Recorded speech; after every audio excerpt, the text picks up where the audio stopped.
Hello friends, welcome back to Naga Cooking Series. இன்னைக்கு நம்ம ஒரு variety rice செய்ய போறோம். தேங்காய் பால் சாதம் எப்படி செய்யறதுன்னு வாங்க பார்க்கலாம். அதுக்கு முன்னாடி நம்மளோட channel Naga Cooking Series subscribe பண்ணிடுங்க. தேங்காய் பால் சாதம் செய்யறதுக்கு நான் பாஸ்மதி அரிசி எடுத்து வச்சிருக்கேன். ஒரு பவுல்ல 2 கப் பாஸ்மதி அரிசி போட்டுக்குவேன்.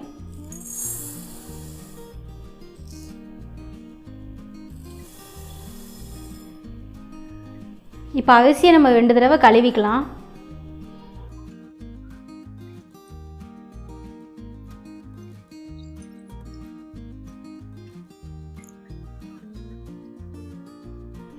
இப்போ அரிசியை 2 தடவை நல்லா கழுவி எடுத்து வச்சாச்சு. இப்போ இதை தண்ணி ஊற்றி ஊற வச்சிடலாம்.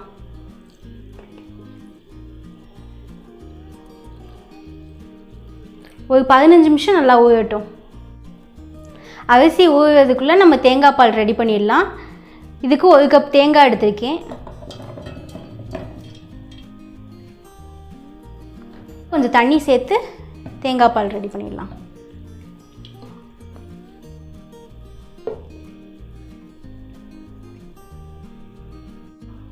இப்போ நம்ம தேங்காய் பால் எடுத்தாச்சு. இப்போ அடுப்பில் குக்கர் வச்சாச்சு. குக்கர் லைட்டாக சூடானோடனே 3 ஸ்பூன் நெய்,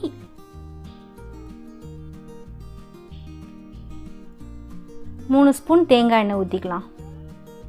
இப்போ நல்லா காஞ்சிடுச்சு. 1 ஸ்பூன் சோம்பு போட்டுக்கலாம். 1 பிரிஞ்சி இலை, 2 பட்டை, 2 அன்னாச்சி பூ, 7 கிராம்பு, 5 ஏலக்காய், ஒரு 10 முந்திரி போட்டுக்கலாம்.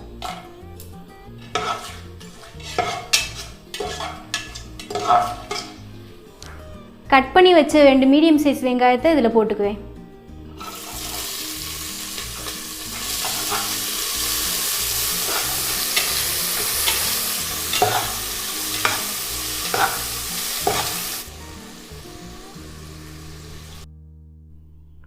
அஞ்சு பச்சை மிளகா போட்டுக்கலாம். 1 ஸ்பூன் இஞ்சி பூண்டு பேஸ்ட்,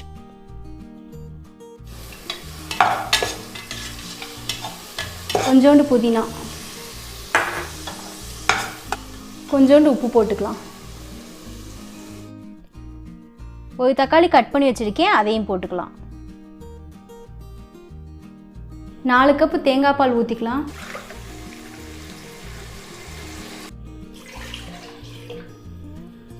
இப்போ நல்லா கொதிச்சிடுச்சு. நம்ம ஊற வச்ச அரிசியை போட்டுக்கலாம்.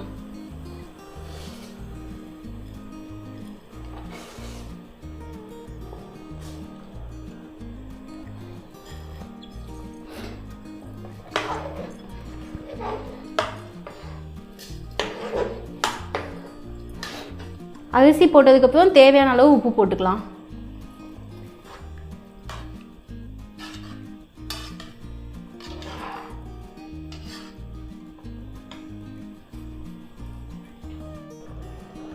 இப்போ குக்கரை மூடி வச்சிடலாம். மூடி வச்சுட்டு 1 விசில் வர வரை வெயிட் பண்ணுவோம்.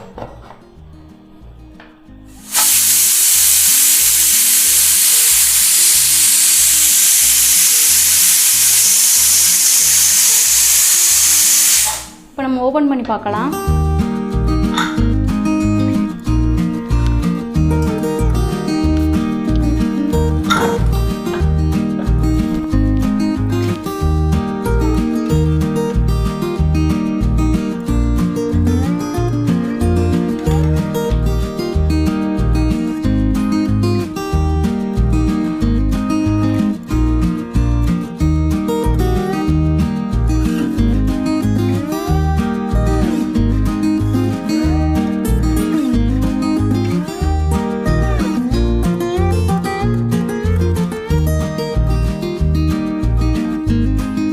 இதே மாதிரி தேங்காய் பால் சாதம் நீங்களும் உங்கள் வீட்டில் ட்ரை பண்ணி பாருங்கள். என்னோட வீடியோ உங்களுக்கு பிடிச்சிருந்துச்சுன்னா மறக்காம நாகா குக்கிங் சீரிஸ்க்கு சப்ஸ்கிரைப் பண்ணுங்கள்.